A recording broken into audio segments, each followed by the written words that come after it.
La Content Factory, c'est le podcast qui vous dévoile les astuces et décrypte le process de création des meilleurs créateurs. Avec nous cette semaine pour l'épisode 7, Sylvain Lepaut. Expert produit sur YouTube, il est créateur de contenu sur la plateforme depuis plus d'une dizaine d'années et va nous révéler aujourd'hui des conseils très pratiques sur la création de contenu sur YouTube. Bon Sylvain, je suis ravi de te recevoir dans cet épisode 7 de Content Factory, notre podcast qui parle de la création de contenu, du process de création de créateurs de tous horizons. Je suis ravi parce que toi, la création de contenu, c'est quelque chose que tu n'as pas commencé avant-hier. Tu es sur le coup depuis une petite dizaine d'années, si je ne dis pas de bêtises, avec d'abord un blog, puis après ta chaîne Mon Petit Réflexe, qui était une sorte de parcours de comment découvrir la photo en même temps que toi. Tu as emporté ton audience dans cette aventure. Puis après, tu t'es diversifié avec un podcast, ton chaîne YouTube pour aider les créateurs justement sur YouTube. Est-ce que tu te rappelles de la première question? Donc, bienvenue. Est-ce que tu te rappelles de ce début où tu te lances sur YouTube, donc il y a une dizaine d'années? Et pourquoi YouTube? Il n'y a pas beaucoup de choix. C'est quoi tes attentes à ce moment-là quand tu lances ce truc-là? J'imagine que tu ne doutes pas que tu vas être là où tu es aujourd'hui. Mais est-ce que tu te rappelles un peu Est-ce que tu te rappelles de l'état d'esprit dans lequel tu es il y a 10 ans quand tu te lances? Oui, complètement, parce qu'effectivement, à l'époque, c'était les blogs, qui étaient à la mode. J'avais un petit blog perso, où on documentait en gros notre vie, aux États-Unis, parce qu'à l'époque, on habitait aux États-Unis Voilà. et je trouvais que c'était lourd d'écrire. Enfin, en tout cas, pour moi, c'était pas un truc très naturel et je me suis dit innocemment que ce serait beaucoup plus simple de faire des vidéos que de faire des posts écrits parce que, une bonne aisance à l'oral, on va dire. Et que dans le pire des cas, si jamais, cette chaîne touchait personne, de toute façon, ça allait m'aider dans cette aisance à l'oral, à plus dire des à faire des bruits toutes les 3 mots et que ce serait de toute façon un atout ou une compétence développée pour le monde du travail par la suite. Donc c'était vraiment l'idée de départ et c'est parti du constat, tu sais, comme on a souvent dans l'entrepreneuriat, de je cherche quelque chose, je vois que ça n'existe pas, donc je vais le créer moi-même. Et là, c'était un constat très simple de je veux apprendre la photo. Je vois que des gens hyper techniques, hyper profs qui enseignent la photo. J'y comprends rien, donc je vais démarrer de zéro et puis, s'il y a 10 ou 15 personnes qui me suivent et que ça intéresse, tant mieux. Je serai déjà content, j'aurai aidé quelques personnes Ok. et donc c'était un peu ça l'état d'esprit au début. Donc zéro attente, juste, l'envie d'exprimer des choses, et puis voilà, ça a pris bien au-delà de mes espérances. Ouais, c'est clair, c'est clair. Et est-ce que tu te rappelles, parce qu'en fait là, le trait commun qu'on a eu avec tous les créateurs qu'on a reçus jusqu'à maintenant, c'était de ce truc de dire, aujourd'hui on a tendance à dire il faut que la technique soit bonne, il faut avoir les bons process, et on oublie un peu de parler de ce qui nous anime. Toi, c'est un peu l'inverse finalement, tu as commencé par parler de ta passion pour ensuite faire une sorte de bascule, professionnaliser ton activité. Ouais. Justement, si tu peux nous parler de moments où tu as dit, bon ouais, ça y est, j'arrête de faire ça sans dévaloriser, faire ça pour le plaisir, maintenant je veux en faire mon métier. Comment tu as fait pour switcher? Ah, en fait, le switch, je l'ai fait en créant la chaîne YouTube du coin des youtubeurs.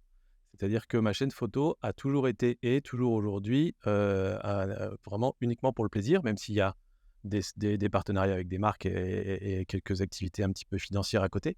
Mais, ce n'est pas mon métier, cette chaîne YouTube-là. C'est vraiment, la partie plaisir qui me fait sortir de mon bureau de temps en temps. Par contre, dès le moment où j'ai créé la chaîne du coin des youtubeurs, là, l'état d'esprit était complètement différent et dès le départ, je l'ai dit à mon audience: certes, on est passionné comme des fous par YouTube, mais sachez que derrière, moi, j'ai un objectif, c'est d'en vivre, à moyen terme, en développant des activités de conseil, de conseil, d'audit, de formation, ce genre de choses. OK, et c'est ce qui explique aussi ta diversification aujourd'hui avec le podcast, code YouTube que tu fais et d'autres formats que tu pourrais faire, c'est d'essayer d'être le plus visible possible. Est-ce que c'est parce qu'il faut l'être dans tous les cas ou c'est aussi dans ta volonté de dire: «Il faut que je sois, le plus expert» entre guillemets dans tous les domaines qui traitent de la création? C'est plus le deuxième point, en fait. C'est-à-dire que la visibilité, on n'en a pas trop besoin parce que, pour l'instant, on est une petite boîte et on a plutôt envie de rester petit pour bien s'occuper de nos clients. Et du coup, par contre, on a envie de tout connaître. Et donc, si pour un client, c'est pertinent de partir sur du podcast, on en parlera d'autant mieux qu'on a nous-mêmes développé un podcast et vécu ça de l'intérieur. Si pour un client, c'est plus pertinent d'aller sur TikTok, il faut que nous, on ait réussi à développer une audience TikTok et voir comment ça fonctionne, voir les bons formats, les mauvais formats, etc. Donc, comme on veut être bon conseiller, du coup, on teste en permanence. Et la chaîne du coin des youtubeurs, c'est que ça, c'est que des tests tout le temps. Il y a pas tellement, pas beaucoup de bonnes pratiques dedans parce qu'on passe notre temps à expérimenter, en fait.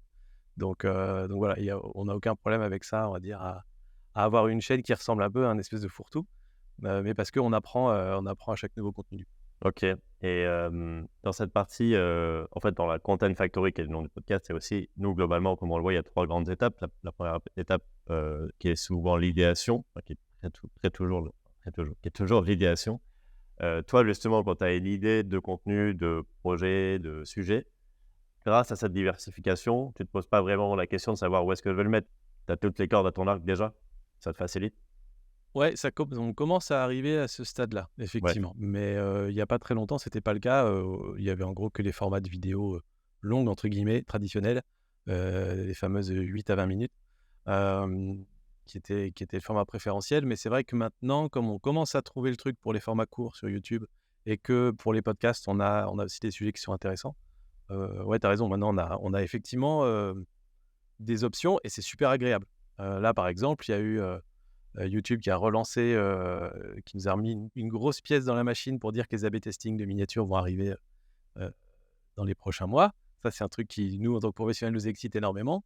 Je suis pas sûr d'avoir du contenu pour en faire un format long. Par contre, maintenant qu'on sait faire des shorts, c'est sûr, on est dessus, on va sortir un short sur le sujet parce qu'il y a moyen de faire une info très, très percutante là-dessus, quoi. Ça veut dire qu'avant ça, tu aurais pas une idée, aurait pu passer à la trappe parce que tu dis: «Ah oui, mais là, j'ai pas le bon format pour en parler», tout simplement, ou alors tu l'as transformé? Ouais, c'est ça. On Ouais. aurait essayé de trouver un moyen de mettre d'autres choses avec. Mmh. Par exemple, faire une vidéo sur, je sais pas moi, 8 bonnes pratiques pour les miniatures ou un truc comme ça et on aurait mis celle-là dedans, éventuellement. Mais, mais là, dès qu'il y a une news, par exemple, effectivement, sur les news, on a, soit les shorts, soit les lives, mensuels. J'ai un live ce soir là et dans lequel on donne toutes les news. Donc ça, c'est 2 formats qui vont bien ensemble d'ailleurs. Quand on fait des lives avec des news et pouvoir ensuite faire des shorts avec des petits bouts, ça peut être assez intéressant. Tes lives, c'est régulier ou c'est en fonction de l'actu? C'est le premier lundi de chaque mois sur la chaîne du coin des youtubeurs. Ouais, ouais, c'est très régulier, c'est vraiment le rendez-vous, communautaire. C'est le rendez-vous de la communauté de tous les créateurs de contenu du coin des youtubeurs. Dac. Depuis le début, tu dis beaucoup «on». Est-ce que tu peux nous rappeler la structure? Comment tu t'organises? Toi, qu'est-ce que tu fais? Tu filmes, tu montes? Avec quoi? Ouais, je dis «on» même si ça fait pas très longtemps, mais maintenant j'arrive plus Ouais. à dire autrement. Ouais. Donc, effectivement, si je fais rapido l'historique, moi j'ai commencé il y a plus de 10 ans sur YouTube maintenant avec la chaîne Mon Petit Réflexe, que j'ai développé, tout seul pendant très longtemps. Le coin des youtubeurs s'est développé aussi par moi-même au départ, donc 5 ans après, on va dire. Et ça fait, on va dire à peu près 1 an que je travaille avec une autre personne, qui est d'abord venue m'aider sur le coin des youtubeurs et qui ensuite on a commencé à développer ensemble une agence de création de contenu pour les gens qui veulent aller sur YouTube. Soit des créateurs de contenu YouTube au départ, donc des gens passion qui vont aller petit à petit vers du professionnel, soit des professionnels qui veulent aller sur YouTube pour faire de l'acquisition client, et cetera. Mais c'est vraiment 2 angles un peu différents.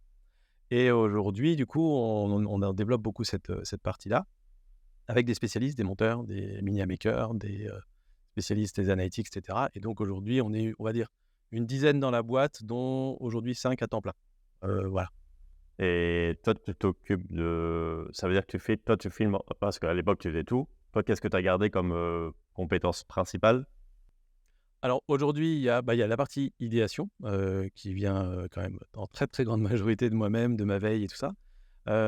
Ensuite la partie, le tournage évidemment. L'écriture majoritairement, mais je commence à travailler avec quelqu'un qui est spécialisé dans les scripts vidéo et on commence à faire un petit peu tester un peu de la coécriture, voir un peu comment ça peut fonctionner. Parce que, pour tout ce qui est structure de storytelling, je suis pas très bon et lui est très fort là-dedans. Mais après les infos, c'est moi qui les ai dans mon cerveau. Donc c'est pas évident, il y a un jeu de ping-pong à faire entre les 2. Moi, il est hors de question que quelqu'un écrive une vidéo de A à Z pour moi, mais voilà, on commence à mettre en place un truc qui marche bien.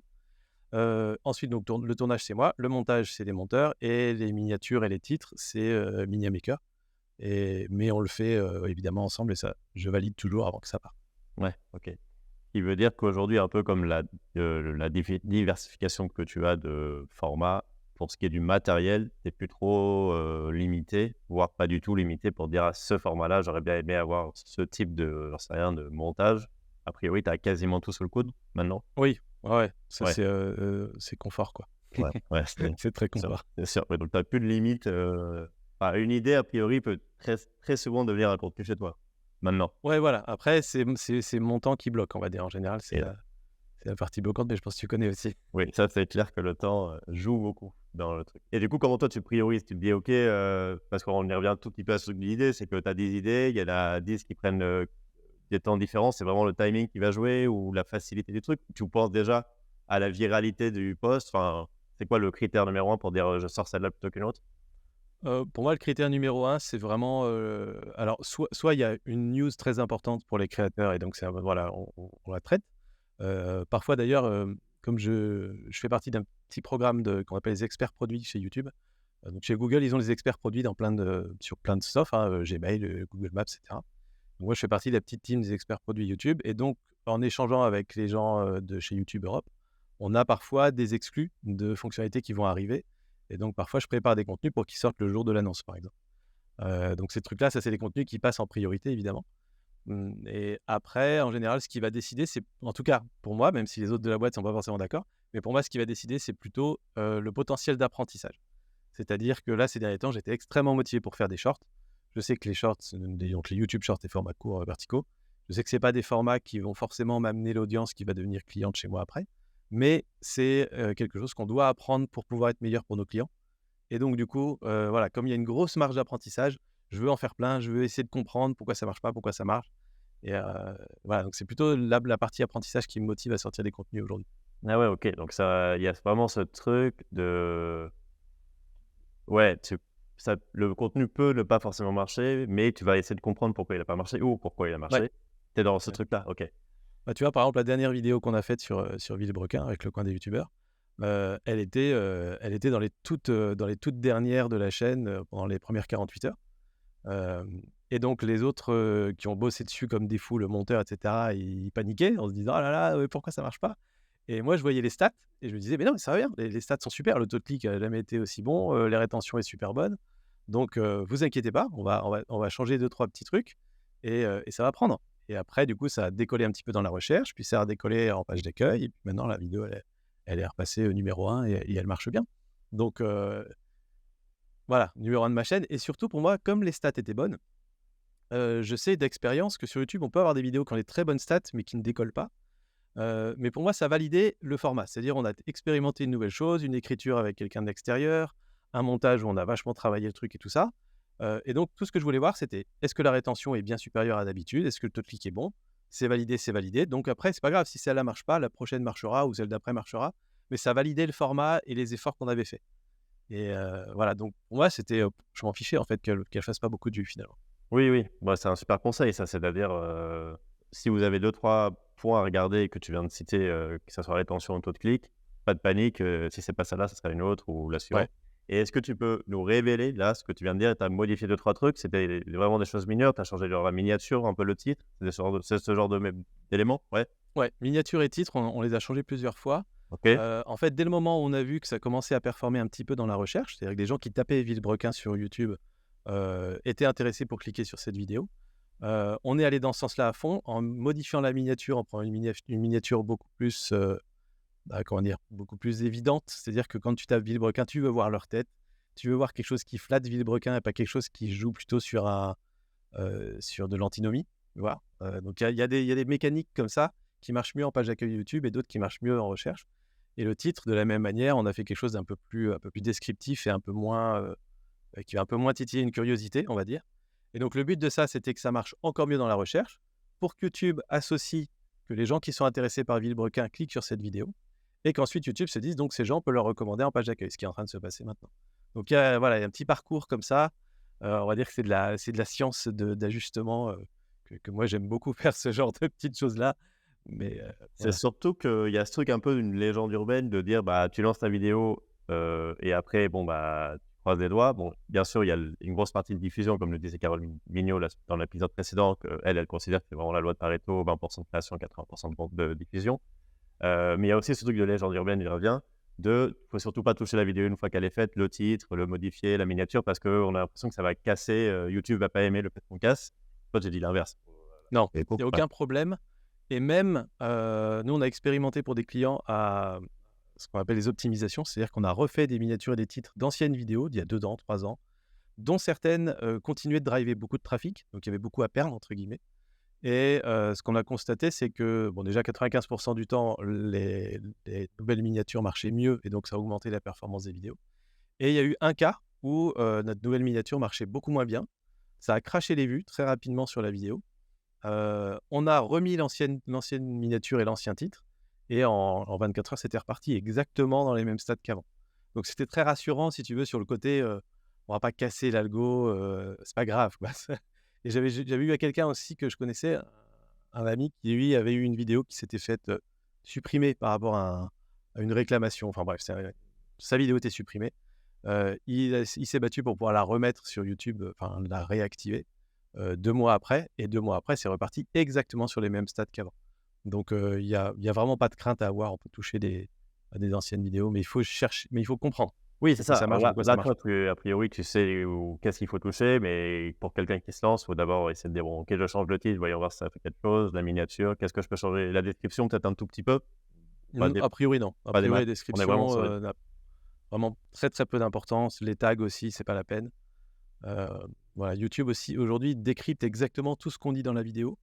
Chaque image est scannée, donc YouTube est capable de savoir ce qu'on montre dans la vidéo aussi. Et ça, c'est des infos qui sont beaucoup plus fiables pour YouTube que ce que le créateur va mettre en texte lui-même.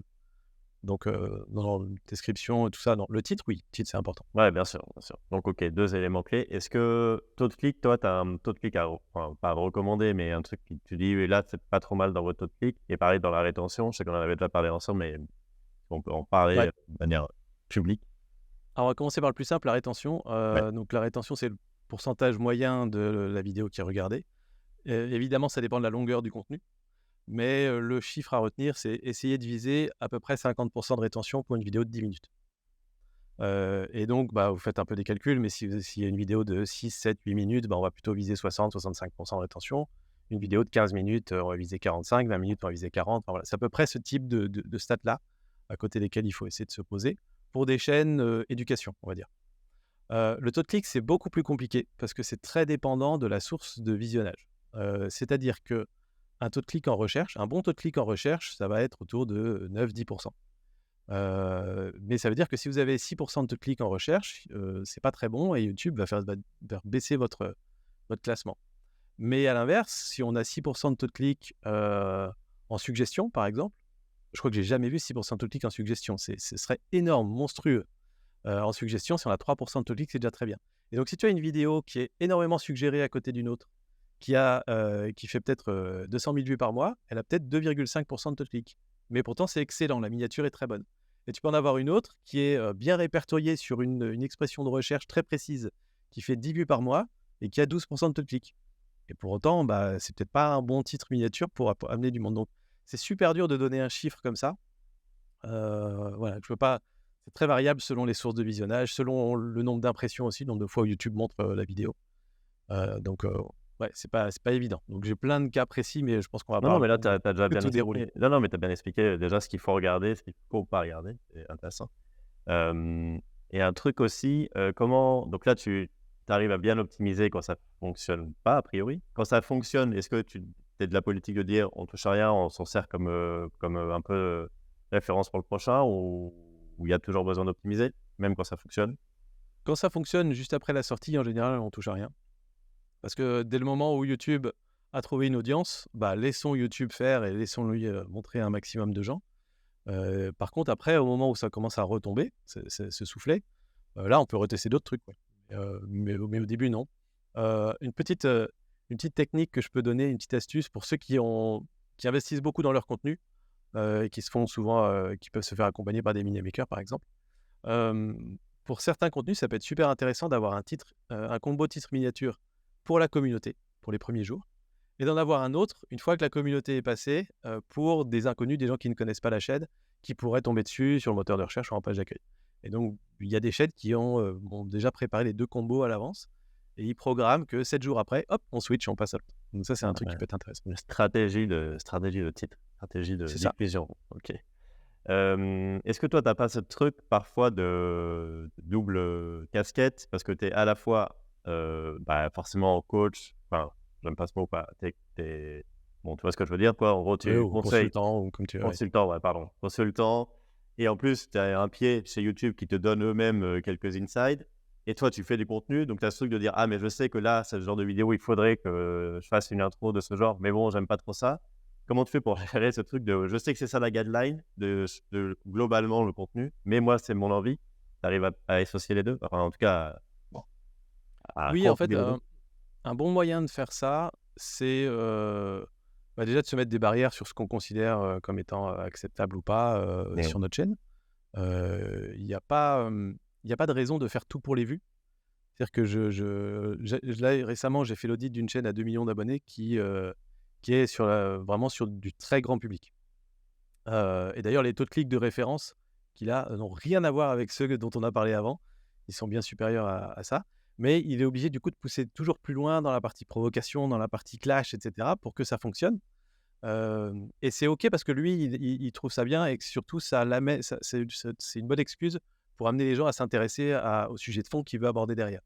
Donc c'est vraiment, hop, un moyen de les attirer, de les hameçonner un petit peu, mais pour la «bonne cause» entre guillemets, donc ça c'est assez intéressant. Mais moi j'irai pas dans au stade où lui il va en termes d'accroche et tout ça, parce qu'après il y a une image de marque à défendre, parce qu'il y a aussi des valeurs, qui me sont propres. Et donc en fait, c'est pas, en fait moi, personnellement, le nombre de vues m'intéresse pas beaucoup, sur mes chaînes en tout cas, parce que c'est pas parce que je fais plus de vues que je vais avoir, plus de chaînes intéressantes à accompagner. Bah, tu vois, je vais te donner un exemple et les contenus qui marchent le moins bien sur ma chaîne sont les lives et les replays des lives, mais c'est dans ces contenus-là que la plupart des gens, me contactent ensuite pour dire: «J'ai envie que tu viennes, m'aider sur ma chaîne». C'est des contenus ultra communautaires où le format est pas forcément, très adapté pour être viral sur YouTube, mais c'est pas très grave. Et donc en fait, souvent, si tu veux une bonne stratégie de contenu, elle va être sur 3 types de vidéos.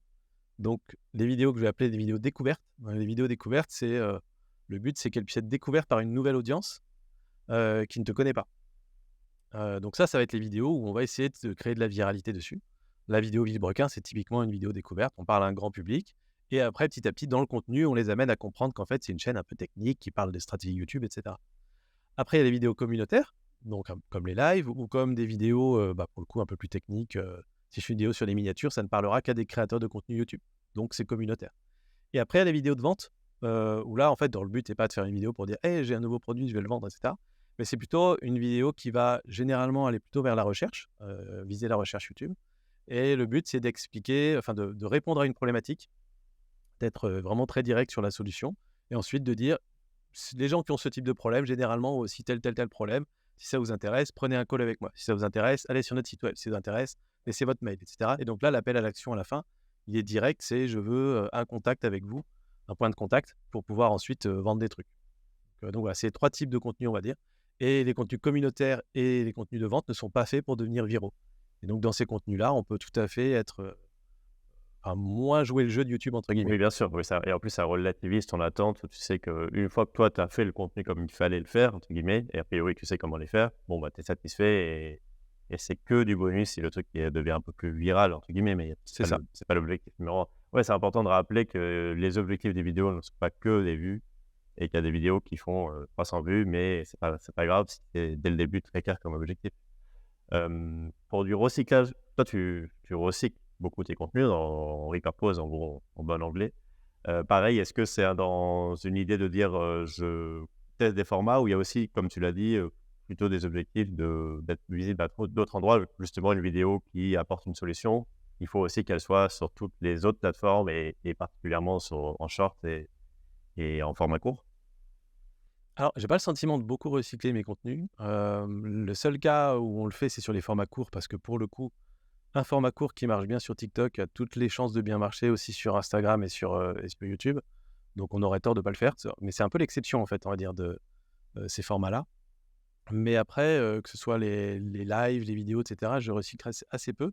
Même si pendant un temps, dans notre aventure à essayer de craquer le code des shorts, on a testé effectivement d'extraire des bouts de vidéos pour voir ce que ça pourrait donner.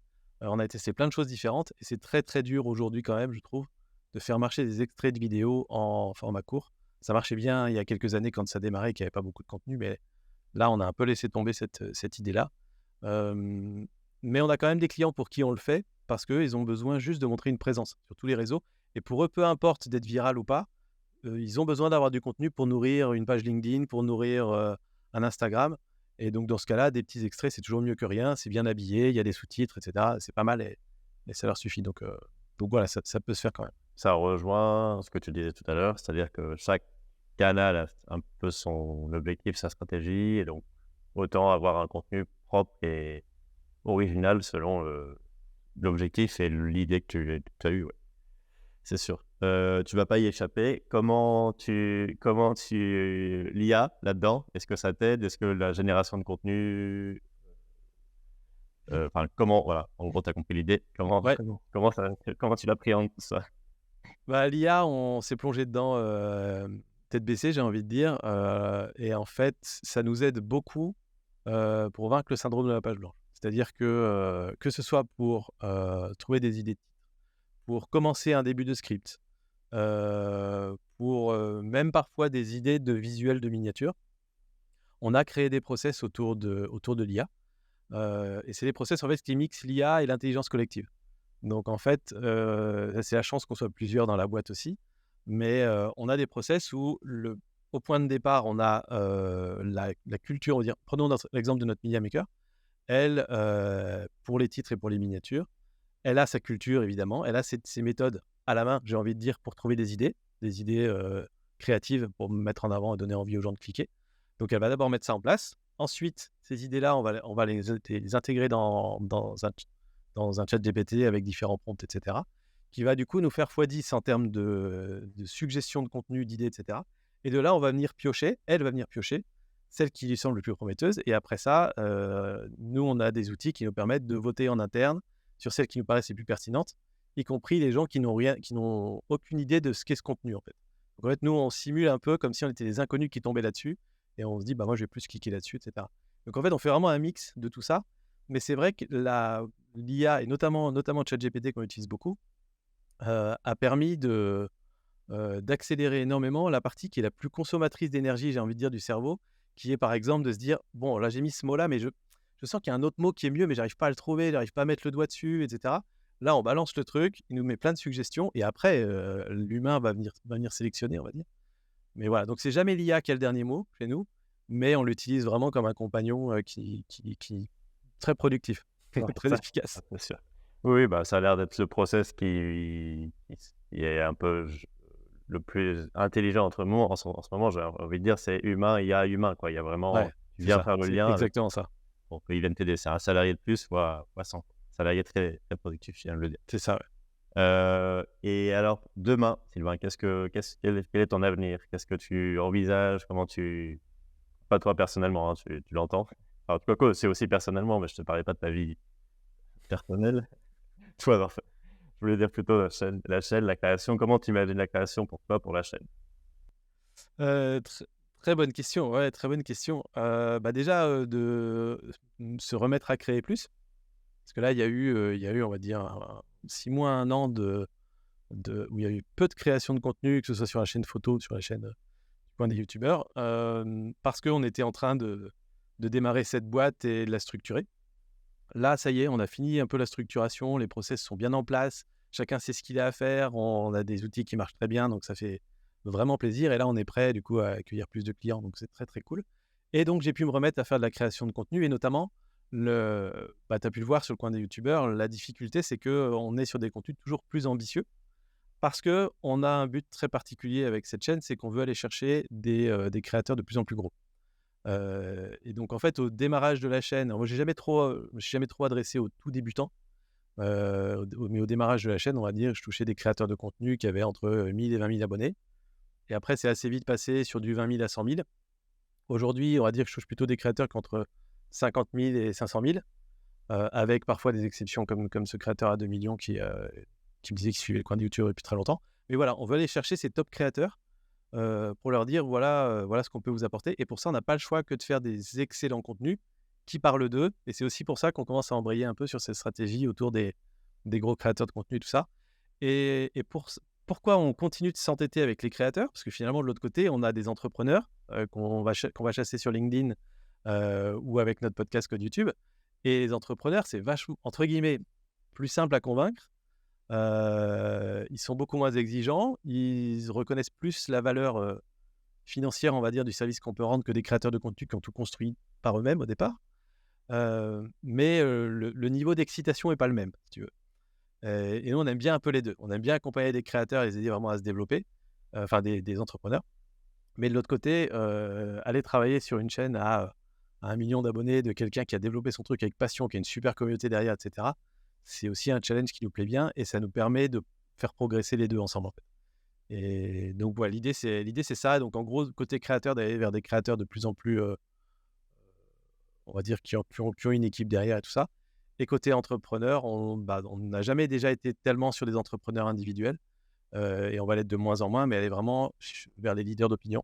C'est ceux qui nous intéressent, des personnes qui ont développé une énorme audience sur une autre plateforme ou qui sont très écoutées, très respectées et qui ont des choses à transmettre et qui généralement 9 fois sur 10 sur YouTube, savent pas trop ce qu'ils font, ou sont mal accompagnés et c'est là où on s'amuse beaucoup parce qu'il y a de l'ambition derrière, quoi. Donc Ouais, c'est ça qui nous bon, plaît. bah, tu t'amuses des 2 côtés quand même. C'est ça.